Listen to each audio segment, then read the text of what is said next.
அன்பு நெஞ்சங்களே, இது உங்கள் மைண்ட் கேம்பஸ் பழனி. அனைவரும் நலமாக இருப்பீர்கள் என்று நம்புகின்றேன். உங்களுக்கு இறைவன் நலத்தினை அருளட்டும். இன்னைக்கு அதிகாலை நடைபயணத்தில் என்ன விஷயம் ஒன்று பார்க்கலான்னு பார்த்தீங்கன்னா, உங்களுக்கெல்லாம் தெரிஞ்ச விஷயந்தான். இலைகளில் எல்லாத்துலேயுமே நீங்கள் இந்த நடுக்கோடை பார்த்துருப்பீங்க. இதுக்கு பேர் மெட்ரிப். நடுக்கோடு வந்து மெட்ரிப்னு சொல்லுவாங்க. அது சைடில் இருக்க போகிற நரம்புகள்லாம் வெயின்ஸ்னு சொல்லுவாங்க. இதனுடைய பயன் என்னன்னு என்னைக்காவது நீங்கள் யோசிச்சு பார்த்தீங்கன்னா, அதுவும் உங்களுக்கு பல பேருக்கு தெரிஞ்சிருக்கும். தெரியலாட்டன்னு சொல்கிறேன்.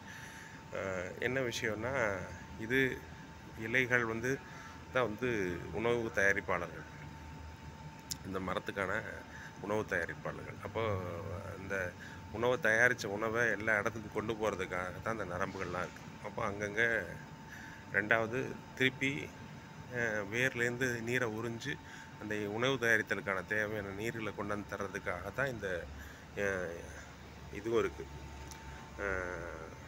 வெயின்ஸும் இருக்குது. அதான் இந்த நரம்புகள் இருக்குது.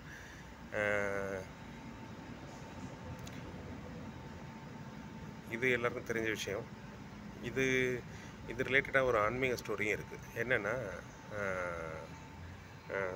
ராமர் சீதையை கண்டுபிடிக்கிறதுக்காக அனுமன் உதவி புரிஞ்சார்னு உங்களுக்கெல்லாம் தெரிஞ்சிருக்கும்.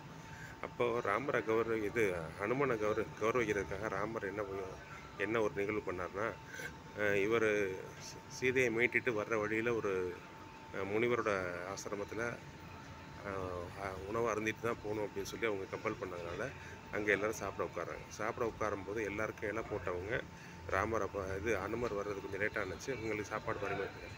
அப்போது ராமர் அனுமரை கூப்பிட்டு எதிர்த்தாப்பில், தனக்கு எதிராப்பில், அதாவது வாழை இலையில் எப்பவுமே நம்ம ஒரு ஆளாக தான் உட்காந்து சாப்பிடுவோம், நமக்கு போட்ட இலையில் அவருக்கு எதிர்த்தாப்பில் உட்கார வச்சு அந்த இலைக்கு நடுவில் ஒரு கோடை போட்டு அந்த பக்கம் அவரை உட்கார வச்சு தனக்கு சரிசமமாக அவரோட சேர்ந்து சாப்பிட வச்சாராம்.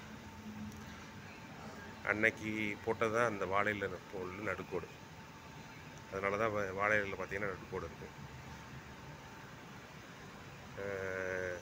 இந்த ஸ்டோரி உங்களுக்கு பிடிச்சிருக்குன்னு நினைக்கிறேன். இன்னொரு ஸ்டோரியில் மீண்டும் சந்திப்போம். இன்னொரு குட்டி கதையில் மீண்டும் சந்திப்போம். ஓகேங்களா? Hi guys, this is Mind Campus Palani. Hope you are all fine. I want to say something about the presence of this thread-like stripes on the leaves. It is meant for the purpose of transferring the food from leaves to other, and for transferring the water from the root to the leaves for food generation.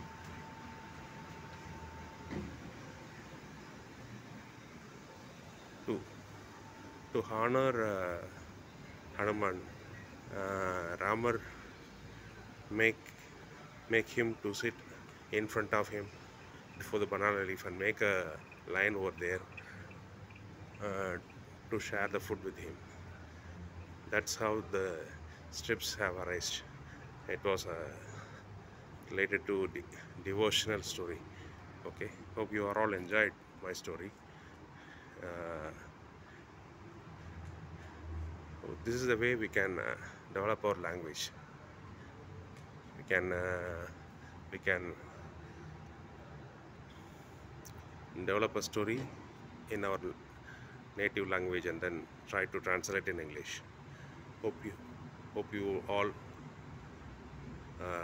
enjoyed my videos. Thank you for your comments. Thank you for your feedbacks. Please subscribe it. Those who have not subscribed, please subscribe my channel and press the notification button.